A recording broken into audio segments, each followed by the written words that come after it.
Assalamualaikum warahmatullahi wabarakatuh. Apa kabar sobat sekalian? Semoga baik-baik saja. Jumpa lagi di channel Rahmat Company. Kali ini kita akan membahas berita hangat dan masih yang ada diperbincangkan, yaitu tentang pengakuan Ganjar yang bikin kaget sesuai yang dilansir oleh populis.id.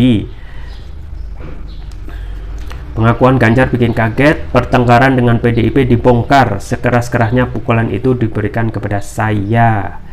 Ya, langsung saja kita baca dan kita ulas. Populis Jakarta, politisi PDI Perjuangan Ganjar Pranowo secara belak-belakan membuka tentang pertengkaran antara dirinya dengan partai pimpinan Megawati Soekarno Putri ini. Ganjar yang merupakan gubernur Jawa Tengah itu sekaligus menanggapi alasan dirinya cuek terhadap kode Presiden Joko Widodo Jokowi perihal pemimpin berambut putih. Ia pun menilai jika aksi Jokowi tersebut hanya sebagai candaan agar politik tidak tegang. Bahkan ia membeberkan alasan dirinya terlihat cuek lantaran dirinya merupakan kader PDIP yang lahir dan tumbuh besar dalam partai. Tapi yang kedua, kenapa Ganjar cuek? Mas, saya itu lahir di PDIP loh, mau kayak apapun saya lahir di PDIP. Terus tiba-tiba karena pragmatisme politik, udah deh ini ada perahu ngebet, ucapnya seperti dilansir YouTube Ngopi Bareng ID Rabu 7 Desember 2022. Apa itu? Kekuasaan kok ngebet? Kekuasaan yang saya pahami kalau sudah seperti itu Gusti Allah urusannya. Bukan hanya urusan partai, ini urusan Gusti Allah, sambung dia. Selain itu ia juga menyebut meskipun dididik dengan keras selama di PDIP, namun itu adalah cara keluarga dalam membuatnya menjadi lebih baik. Sambung dia, sehingga wajar jika terjadi pertengkaran karena merupakan keluarga. Saya lahir di kandang banteng. Kasihan di lahir kandang banteng. Beneran ya. Sekeras-kerasnya keluarga ini mendidik saya. Sekeras-kerasnya pukulan itu diberikan kepada saya. Ini adalah, kalau boleh disebut pertengkaran, ya pertengkaran keluarga, ungkapnya. Kalau konflik, ya konflik keluarga. Ya, menurut saya sebenarnya tidak perlu harus keluar tugasnya. Ya sobat sekalian, ya itu ya, apakah itu pengakuan Ganjar benar-benar jujur ya, ataupun hanya sebagai pemanis politik supaya tidak tegang ya. Kita ketahui memang permasalahan di internal partai PDIP juga banyak ya. Di antaranya yang terakhir ya, tidak hanya Ganjar, tentang Presiden Jokowi yang mengundang relawan di GBK, yang itu juga dikritik oleh sekjennya, yaitu Hasto Kristianto. Ya banyak, tidak hanya Hasto Kristianto dan politisi PDIP yang lain ya, terkait fungsi ataupun tujuan ya, peruntukan ya dalam hal menggathering ataupun mengumpulkan relawan ya. Ini aneh gitu ya.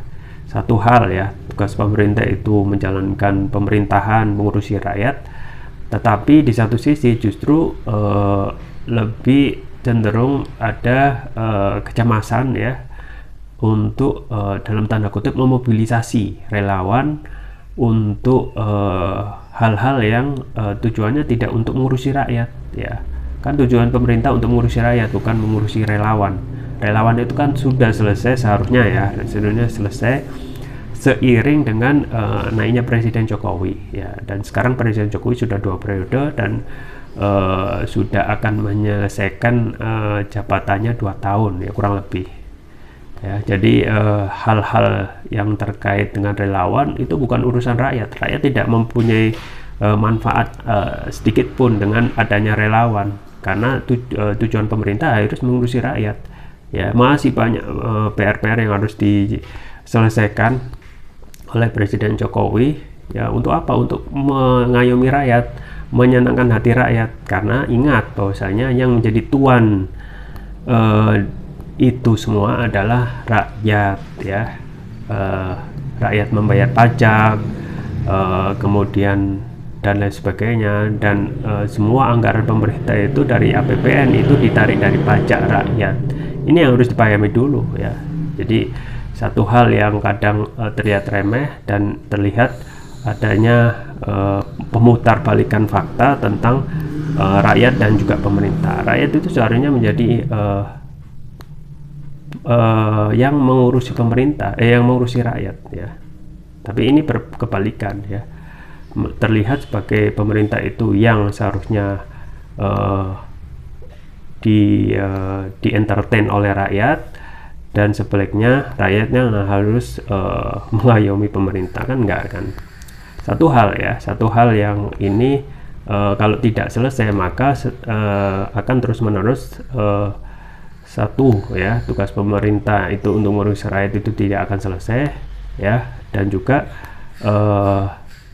sayangnya ya untuk setiap pelanggaran-pelanggaran yang dilakukan oleh pemerintah, misalnya melakukan pengumpulan mobilisasi relawan, tidak ada yang menindaklanjuti karena banyak sekali pelanggaran ya yang terjadi.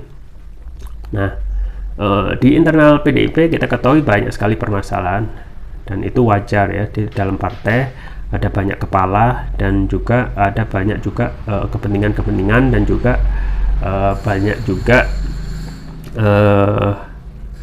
idealisme yang ada dalam internal partai yang tidak mungkin bisa diakomodasi oleh partai itu sendiri ya. Termasuk juga masalah Ganjar yang konon ya sampai saat ini ya belum bisa berdamai dengan PDIP sekalipun. Padahal kalau kita melihat untuk jelang Pilpres 2024, salah satu yang mempunyai elektabilitas agak moncer ya yang bisa diandalkan ya cuma Ganjar. Apakah kita ingin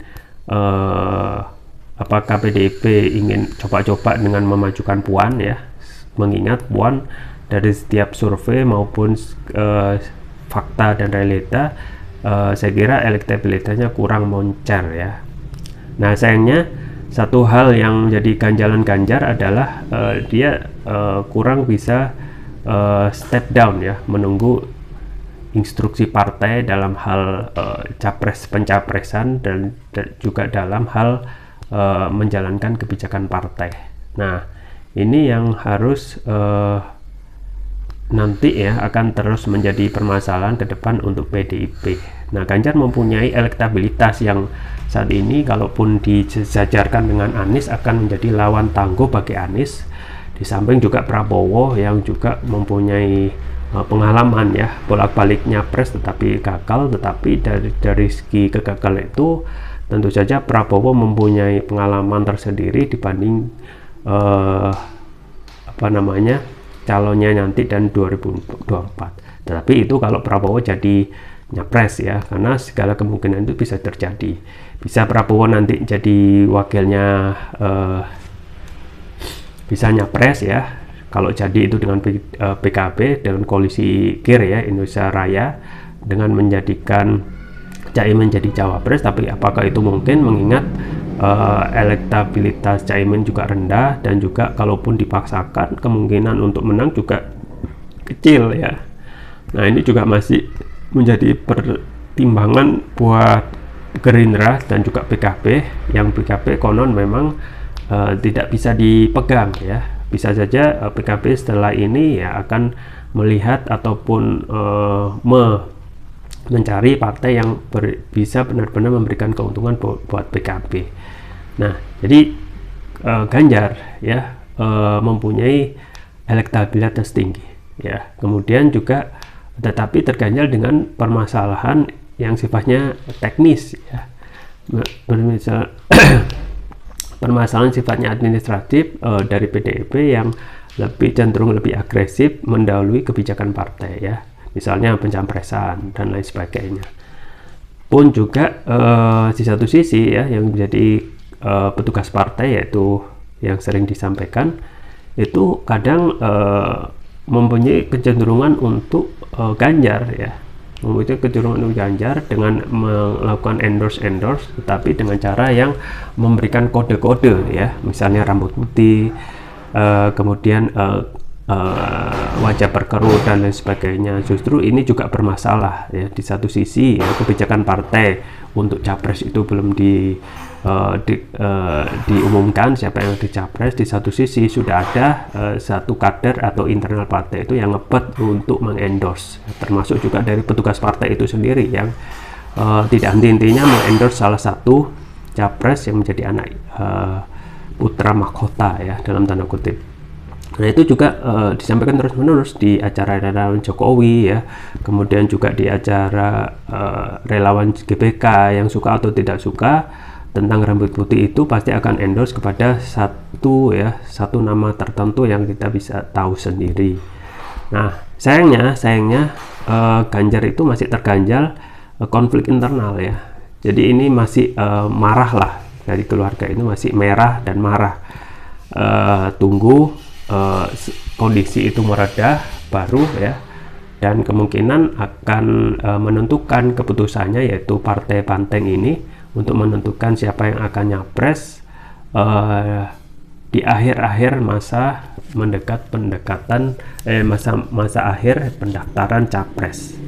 Nah itu wajar ya, wajar, dan itu kemungkinan akan dilakukan oleh hampir semua partai ya, selagi yang dipakai oleh partai adalah pragmatisme ya, siapa yang akan lebih menguntungkan dan siapa yang akan memberikan untung, baik untuk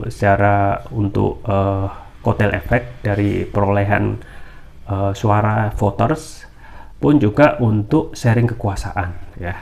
Jadi siapa yang akan didaftarkan itu akan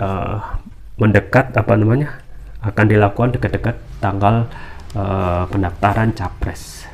Nah ini pengakuan yang bikin kaget, tetapi itu hal yang biasa karena semua orang termasuk di luar PDIP juga sudah mengetahui ada permasalahan internal antara Ganjar dan juga PDIP yang itu menjadi konsumsi publik ya. Nah yang menjadi pertanyaan adalah akankah Ganjar itu akan deklarasikan menjadi capres ya, dan PDIP harus menurunkan tensinya dengan terus-menerus melakukan konflik dengan internalnya untuk sama-sama ya mendapatkan berpikir lebih mendahulukan keuntungan partai daripada mendahulukan ya konflik internal. Nah permasalahan Ganjar ya ini akan reda ya, pasti akan reda, dan ini suka atau tidak suka ketua umumnya yaitu Megawati, suka atau tidak suka ya harus mencalonkan ya salah satu kadernya dalam pilpres ya. Nah tentu saja yang masuk akal adalah Ganjar. Nah tentu saja di satu sisi ya Ganjar moncer, di satu sisi masih ada konflik. Ganjar itu terlalu agresif dalam bicara tentang pilpres, padahal partainya belum memberikan sinyal hijau siapa yang akan dicalonkan. Nah ini akan berubah ya, saya kan akan berubah jelang akhir masa pendaftaran ya. Apakah akan menurunkan tensi ya dengan legowo memajukan Ganjar, ataukah keputusan yang lain ya, misalnya tetap memajukan Ganjar kemudian juga memajukan Puan menjadi cawapres misalnya sama-sama, ataupun memajukan Ganjar kemudian menggandeng Gerindra ya menjadikan Prabowo menjadi cawapres ya. Tapi ini untuk yang terakhir ini ya kita harus tanya dulu ke Gerindra, yaitu Prabowo apakah mau jadi cawapres ya, mengingat Prabowo itu sudah mempunyai pengalaman berkali-kali capres tapi gagal ya. Tentu saja secara personal dan juga partean inginlah ya sesekali itu Prabowo, dalam hal ini Gerindra, mempunyai andil ya untuk Pilpres 2024 ini dengan memajukan Prabowo sebagai capres, dan kalau mau ya, ini kalau mau PDIP itu menjadi cawapres. Nah ini kedepannya masih berimbang-imbang ya, siapa yang akan untung siapa akan rugi, melihat konstelasi ya, termasuk juga koalisi. Koalisi itu bisa berubah, apakah tidak bisa ya, semuanya itu serba mungkin, melihat siapa yang paling menguntungkan dan juga sharing kekuasaan yang akan ditawarkan setelah nanti deal-deal yang akan disampaikan ya sebelum pendaftaran capres itu dilakukan. Ya, itu saja yang bisa saya sampaikan, semoga bermanfaat. Jangan lupa like, share, dan subscribe. Sampai jumpa lagi. Wassalamualaikum warahmatullahi wabarakatuh.